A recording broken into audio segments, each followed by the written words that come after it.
It was supposed to be a weekend getaway. My friends and I had booked a night at what was advertised as a quaint, historic hotel nestled in a small, quiet town. The hotel was an old building, charming yet ancient, with creaky floorboards and an atmosphere steeped in history. The brochures boasted its vintage charm and the scenic views of the surrounding mountains. What we didn't know was that this seemingly perfect escape would become a nightmare that would haunt us forever. The hotel, the Elmwood, had been standing since the 1920s, and though it had been updated over the years, there were still parts of the building that felt frozen in time. The manager, an elderly woman named Mrs. Hawthorne, welcomed us with a smile that didn't quite reach her eyes. She seemed pleasant enough, but there was something strange about her, something unsettling. Her gaze lingered a little too long, and when she handed us the key, she warned us to avoid room 333. Room 333 is not for everyone, she said, almost in a whisper, before quickly turning away. I dismissed it as an old superstition. The town had its share of rumors, and as far as we were concerned, it was just another tall tale. The night began innocently enough. We settled into our rooms, and the atmosphere of the hotel felt oddly calming, despite its age.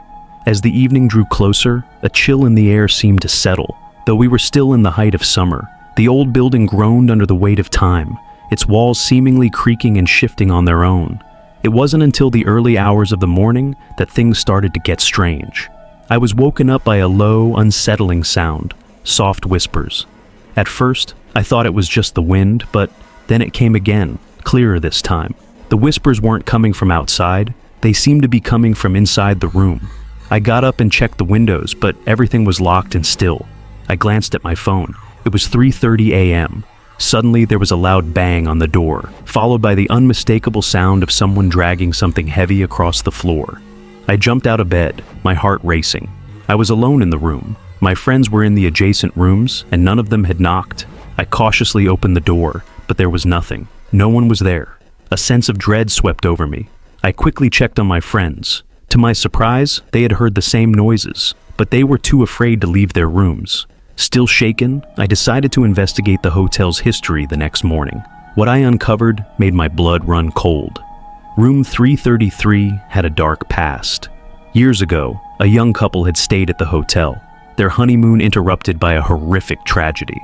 On the third night of their stay, they were found dead in the room, their bodies contorted in unnatural positions, their faces frozen in terror.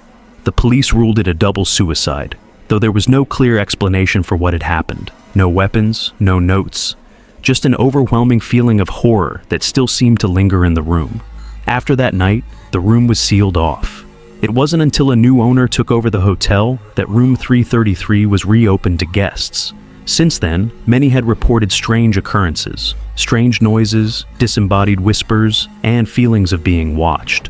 A few had even claimed to see figures in the room, figures of the couple who had died there, standing motionless, staring at them with lifeless eyes. Determined to leave, my friends and I packed our bags, but as we made our way to the lobby, we saw Mrs. Hawthorne again. Her smile had completely disappeared, replaced by a look of utter despair. She grabbed my arm tightly, almost pleading. "You shouldn't have stayed the night," she said in a soft, shaky voice. "The room, it doesn't let go of people. Once you've seen it, you can't leave. You'll always be drawn back. It knows your fears, and it feeds on them. You'll be back, just like everyone else. It always brings them back." I tried to pull away, but she gripped my arm tighter. Her voice grew frantic. "The couple who died in that room, they were trapped here too. They didn't just die, they were chosen. And now, you are too."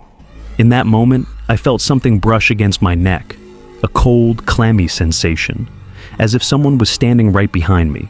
I spun around, but there was no one there. And yet, the feeling of being watched was undeniable. We left the hotel, not bothering to look back. But as we drove away, the road behind us seemed to twist unnaturally. The landscape around us became distorted, the trees bending at odd angles. And then I saw it. In the rearview mirror, I could make out a figure standing on the balcony of the hotel, watching us leave. It was the couple. Their eyes, empty and hollow, stared back at me as the car sped away. Over the next few weeks, strange things started happening. I would hear soft whispers in my ears when I was alone. Shadows would move at the edges of my vision. and every time I closed my eyes, I would see the same two faces staring at me from the dark. The feeling of dread, of being watched, never left. I returned to the town to find answers, but when I reached the hotel, it was gone. Blackened, burnt ruins were all that remained, as though the hotel had never been there at all. And yet, in the distance, I could still hear it, the whispers. If you enjoyed the video, please like, subscribe, and share our channel to support us, so we can continue making more chilling stories for you. Thank you for watching, and enjoy your shadow tales.